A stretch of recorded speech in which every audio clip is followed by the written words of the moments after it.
Hey everyone, it's Dr. Ramani. Welcome back to this YouTube channel on narcissism. So I've been doing some research on pyramid schemes recently, and I was like, wait a minute, I'm reading about this, and everything I'm reading about here is a narcissistic relationship. So are narcissistic relationships and pyramid schemes synonymous? Drop your thoughts in the comments. So I'm not going to just talk about pyramid schemes, whether it's pyramid schemes, multi-level marketing, Ponzi schemes. All of these schemes all pretty much are kind of synonymous, or certainly have a lot in common with narcissistic relationships. They all share core ingredients with each other, right? Making big promises to vulnerable people who believe that they will be the exception. The big promises rarely come true. Money gets made by recruiting more people into the model. In a pyramid scheme, you are enrolling people into something, and these are illegal, and money is made from these enrollments with no goods being sold.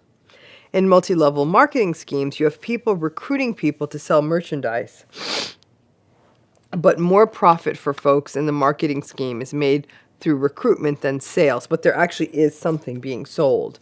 The people at the top of these schemes make a lot of money, and people who are in the lower rungs of the pyramid are pressured to keep purchasing lots of inventory of crap that they can't sell. So the people selling the stuff at the top of the pyramid are making lots of money, and then the other people end up losing money.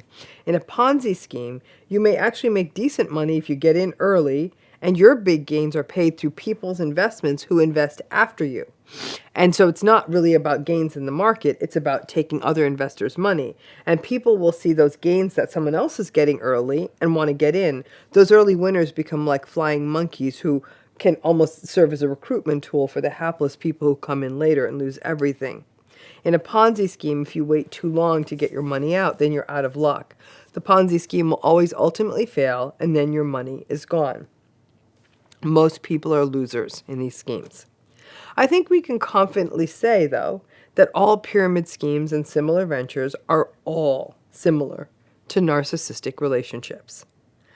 If you understand narcissism, then you should understand why getting involved in any of these schemes is a bad idea, because they are founded on the same principles as all narcissistic relationships, which also always fail.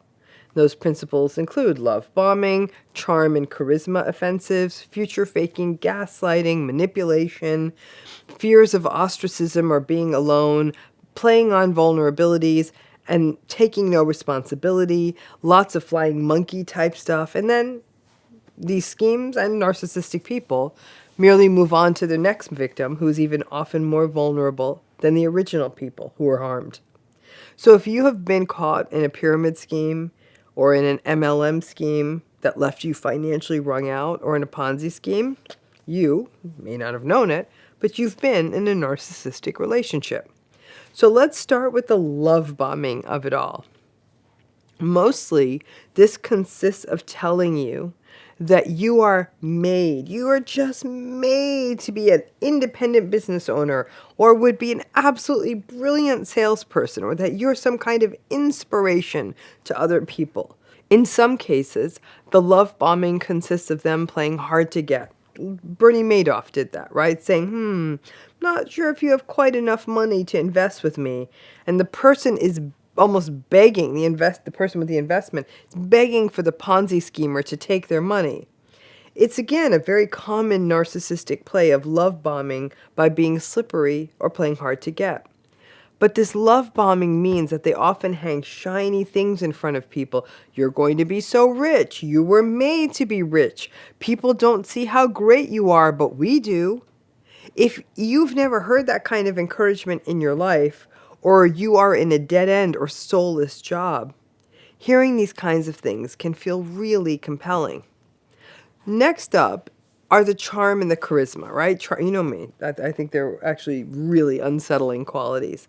But many times the main recruiters in these systems, or the leaders of these systems, are larger than life, or they sell a hard luck rags to riches story. I was broke, but now I drive a Rolls Royce kind of thing. Or they're just really exciting and compelling to look at and listen to. Sometimes they are sort of caricatures. They look sort of weirdly artificial, but they're great and interesting to look at on stage, and they definitely get attention. And initially, if it's not the head of the whole dog and pony show that is so charismatic, but some of the recruiters are really charming and charismatic, you get it. You see where this is going.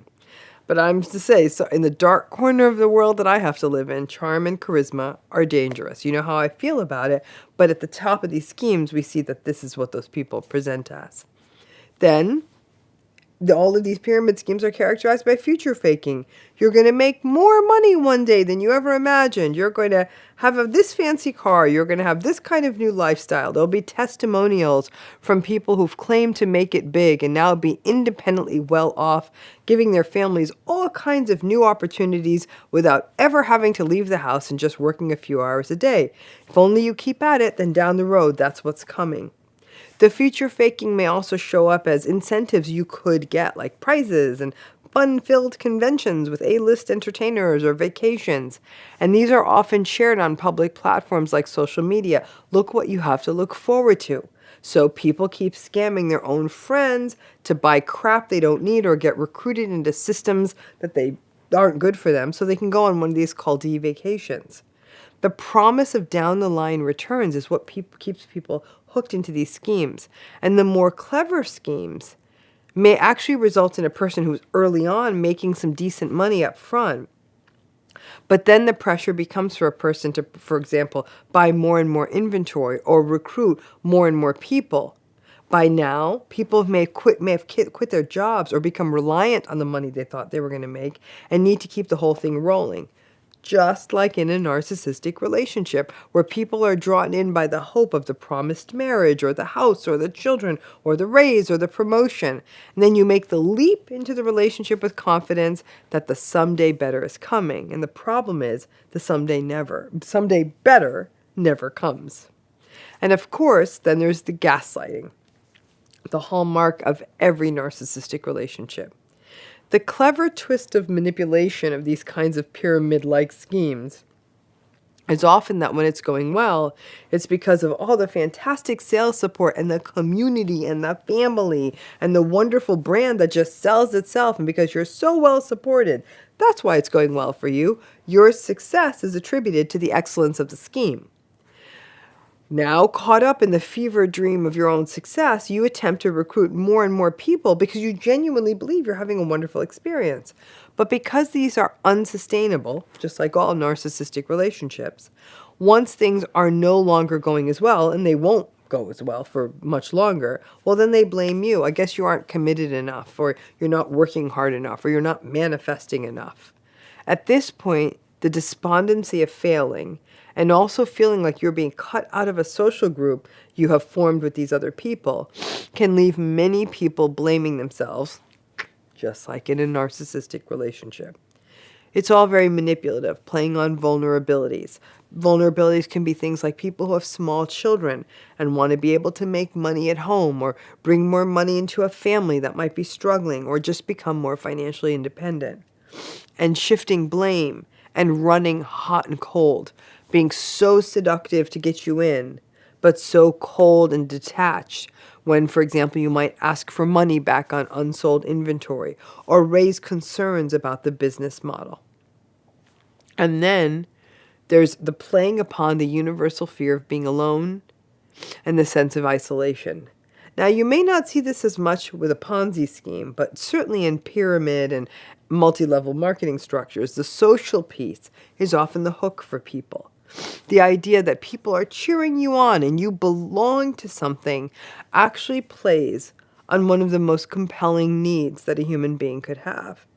But like any good narcissistic relationship, I don't mean good and good, like any narcissistic relationship, the power comes from being able to pull back, the narcissist being able to pull back. So just as you feel like you have your new people, they'll all disappear if you aren't staying as part of the scheme. They were never in it for you. It was all about the cult-like recruitment. This also relates to flying monkeys, the people who are still on the inside of the scheme, who will shame you and blame you. After all, they are still believers. And unless you know what you are dealing with, you may doubt yourself. If you aren't performing or you want out of the whole pyramid scheme system, well, the social stuff will also evaporate from your life along with your exit or your wanting to make it right. And that, as anyone who has ever lost a family or a social group when they ended a narcissistic relationship, is a tremendous source of grief. The not taking responsibility is also a thing. Now, none of these systems are going to tell you, oh, hey, come on in, join this new business. It's a pyramid scheme. Obviously, they're not going to do that or it wouldn't work. So when the time comes that a person decides they want out because they've sunk so much money into the mess and they're on the verge of losing their home or losing their savings, then the company and the people involved with the company will blame the person who wants out for not believing in the company and for not taking any responsibility themselves or for not being good enough. The company, these schemes, will watch people lose their homes, savings, everything, and still blame them. Yep. Just like a narcissistic relationship. It's never them, is it? Fact is, though, it usually is them. And of course, if you are watching someone get sucked into one of these systems and you try to stop them, they will often be in denial. Just like if you are watching someone in a narcissistic relationship. Sadly, people often don't see it until they are harmed. All you can do is warn a person and then try to be a shoulder to cry on. These are systems that are well honed and take advantage of all of the vulnerabilities to a narcissistic relationship. Another thing that is heartbreaking is that often these schemes can prey upon people who are actually quite empathic, who then have to live with the pain of knowing that they sucked other people close to them into this money-losing endeavor, even in the best-intentioned way, and may feel responsible. Now remember, the people running the whole pyramid system don't care, but the people who do have the empathy are often even more wrecked, knowing that someone else was harmed by getting sucked into these systems. Then the schemes move on to a new target. That's what narcissistic people do. They need endless supply and validation.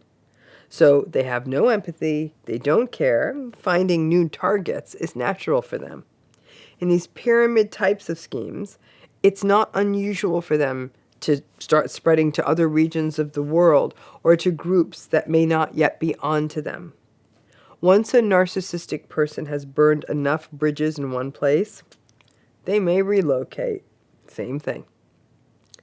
And just like with almost all narcissistic relationships and all pyramid-y type schemes, most people make nothing and a lot of people lose a lot.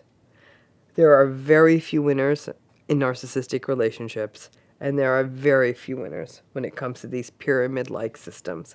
Keep that in mind. And as with narcissistic relationships, if it sounds like it's too good to be true, then it probably is.